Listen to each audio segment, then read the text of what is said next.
পাবো না। এখন আমি এর পিছনে যতগুলি বাক্য ব্যবহার করব সবারই আমি আপনাকে এক কথাই বলেছি যে পাবো না। এখন এটাকে এস্টাবলিশ করার জন্য আমি যদি 20টা বাক্য ব্যবহার করি অর্থ একটাই, পাবো না। কারণ ভাই যারা আসলে জামাত বাংলাদেশের সবসময় 3-4 নম্বর দল, যেরকম নাকি আগের বার হতো। আওয়ামী লীগ কী করেছে? জাতীয় পার্টিকে টাইনে আইনে প্রধান বিরোধী দল বানাইছে। হইতে পারছে? ওর তো এটা হওয়ার যোগ্যতাই নাই। তো এখন আপনি এই দলকে নিয়ে আইনে মানাবেন প্রধান বিরোধী দল, হবে না? কিটা হবে না, এটাই স্বাভাবিক। আমরা দেশে যারা প্রধান বিরোধী দল থাকবে তাদের রাখবেন আপনি দূরে দূরে রাখবেন। এই রাখাতে এই যে দল ক্ষমতায় যাবে তাদেরও লাভ হবে না, দেশেরও কোনো লাভ হবে না, এবং গণতান্ত্রিক যে পদ্ধতি আমরা গণতন্ত্র বলে যা বুঝি সেটার কোনো লাভ হবে না। আপনি যতই যুক্তি দেন, জার্মানি নিয়ে আসেন, সুইজারল্যান্ড নিয়ে আসেন, সব যুক্তি উদাহরণ নিয়ে আসেন ভাই, আমাদের দেশের বাস্তবতা হলো এই দেশে রাজনৈতিক দল হলো বেসিক্যালি দুইটা, আওয়ামী লীগ আর বিএনপি। শেখ হাসিনা খারাপ ছিল, আপনি আমাকে বলেন আওয়ামী লীগের খারাপ দল, আপনি নির্বাহী আদেশে তাকে নিষিদ্ধ করছেন। নির্বাহী আদেশ আপনি দিতেই পারেন, নির্বাহী আদেশটা কে সই করছে? আপনি কে ভাই? আপনার কি গ্রহণযোগ্যতা ছিল আমাকে আপনি বলেন? আপনার কি অতীত, আপনার কি বর্তমান? ওই যে আপনার আমল নামা নিয়ে তো এক সচিব, সাবেক সচিব তো বসে আছে, সে তো বলতেছে 8টার নাম আছে, ওই 8টার মধ্যে তো আপনিও আছেন। প্রশ্নটা হলো এটা যদি আইনগতভাবে আদালতের মাধ্যমে হয়তো হোক, তারপর আপনি করেন। আওয়ামী লীগ নিষিদ্ধ হয় নাই। আচ্ছা, আওয়ামী লীগ নৌকা মার্কা থাকবে? আমাকে বলতে দেন, আমাকে শেষ করেন, তারপর আপনি বলেন। আপনি আমাকে বলেন ব্যালট পেপারে কি নৌকা থাকবে? থাকবে না। তা আর আলাপ করে লাভ আছে? ওই আধ্যাত্মিক আলাপ করে লাভ আছে কোনো? ওই সময় আলাপ করেন আপনি, ব্যাকরণ নিয়ে আসেন, অমুক নিয়ে আসেন, তমুক নিয়ে আসেন, ব্যালট পেপারে নৌকা থাকবে কিনা, দ্যাট ইজ দ্য পয়েন্ট। কারণ আমি বলতে চাচ্ছি আওয়ামী লীগের স্বার্থ নিয়ে আমার কোনো কথা নাই। আমার কথা হলো যে লোকটা সারা জীবন নৌকায় ভোট দিয়েছে তার জন্য আপনি কি রাখলেন? বৈঠাও রাখবেন না, জাহাজও রাখবেন না, তো সে কি করবে? তার অধিকার তো আপনি ক্ষুণ্ণ করলেন।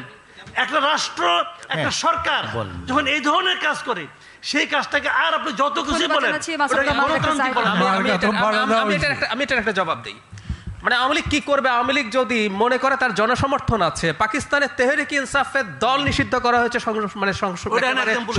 ষড়যন্ত্রমূলক ভাবে ওদের মার্কা নিষিদ্ধ করা হয়েছে, ওরা স্বতন্ত্র দাঁড়িয়ে মুসলিম লীগের চাইতে বেশি জিতেছে, ওরাই একক সর্বোচ্চ দল হয়েছিল। আওয়ামী লীগের যদি হ্যাডাম থাকে, তাদের যদি চোর ডাকাত বাটপার যেগুলো আছে তার বাইরে কেউ যদি নির্বাচনে দাঁড়ায়, স্বতন্ত্র করুক। আমরা দেখতে চাই তাদের কত বড় শক্তি আছে। তেহরিক ইনসাফ দেখিয়েছে না? দেখিয়েছে, ওরা দেখাক, আমরা একটু দেখতে চাই। আব্দুল তুষার, অবশ্যই, কেন না?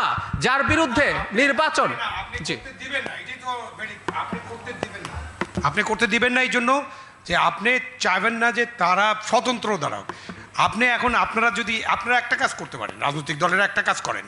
আপনারা ফেসিবাদ বিরোধী আন্দোলন করছেন, একটা ঐক্য ছিল না আপনাদের 5ই আগস্ট পর্যন্ত? সেই ঐক্য তো এখন একটু ভঙ্গুর অবস্থায় আছে। আপনারা নিজেদের বিরুদ্ধে কথা বলছেন।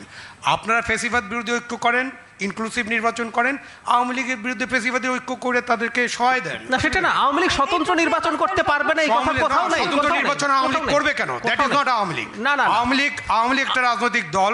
আপনি সেটা ফেসিবাদী রাজনৈতিক দল হিসেবে আপনি আইনগতভাবে নিষিদ্ধ করেন নাই, একটা অর্ডার দিচ্ছেন, প্রশাসনিক অর্ডার, সেই অর্ডারের ভিত্তিতে তাদের কার্যক্রম নিষিদ্ধ করে রাখছেন। আপনি আওয়ামী লীগের যারা অপরাধী, যাদের বিচার হওয়া দরকার, তাদের বিচার করেন, বিচারে যান। আপনি ইচ্ছে করলে আরেকটা স্বৈরাচারী আইন করতে পারেন, সেটা আমি আপনাকে বলছি। আমি বলছি আপনাদেরকে আরেকটা স্বৈরাচারী আইন করতে, যারা বিচারের মধ্যে আছে তারাও নির্বাচন করতে পারবে না। করেন একটা স্বৈরাচারী আইন। না করবেন, আপনারা করেন।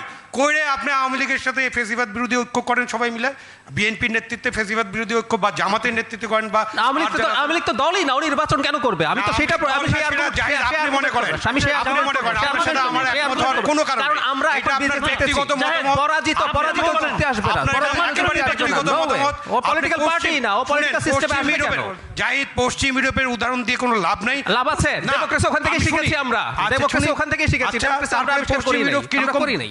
কিরকম ভৌগোলিক সিচুয়েশনে আছে ওখানকার জিও পলিটিক্যাল সিচুয়েশনটা কি বরং যে বাংলাদেশ এখন যে দলের কথা বলেছো আওয়ামী লীগের মতো দেশকে ধ্বংস করে চলে যায় নাই, বাংলাদেশে আপনি এটা করে এফডির সাথে আওয়ামী লীগের তুলনাই হয় না, পশ্চিম তুলনাই ইউরোপের হয় মতো না। নিষিদ্ধ করে আপনি পার পাবেন। এফডি হাসিনার চাইতে আওয়ামী লীগের তুলনায় ফেরেশতা, তারপর ওই দল নিষিদ্ধের আলাপ আসছে। আর হাসিনার মতো একটা আটার মাফিয়া এবং তার একটা সন্ত্রাসী দলকে আমরা পলিটিক্যাল সিস্টেমে রাখতে বলছি। হাসিনা মাফিয়া, কোনো অসুবিধা নাই। দল অ্যাজ এ হোল জাতিসংঘের রিপোর্টে, আমি আপনাকে একটু ফর ইওর কাইন্ড ইনফরমেশন, জাতিসংঘের রিপোর্টে অনেক, জাতিসংঘের রিপোর্টে দলকে অ্যাক্সেস করা হয়েছে। জাতিসংঘের রিপোর্টে আরো অনেক কিছু আছে যেটা আপনারা বলেন না। মানে আর আমাদের বুদ্ধিজীবীদের, আমাদের সুশীল সমাজ, রাজনৈতিক নেতারা জাতিসংঘের পুরো রিপোর্ট ঠিক মতো পড়বেন না, কিছু বলবেন না। আমি পড়েছি ফর ইওর কাইন্ড ইনফরমেশন, আপনি চাইলে আপনার সাথে আমি এটা নিয়ে আলোচনা করতে পারি। এই যে আইসিটি বিচার নিয়ে জাতিসংঘ রিপোর্ট, জাতিসংঘ রিপোর্টে 1500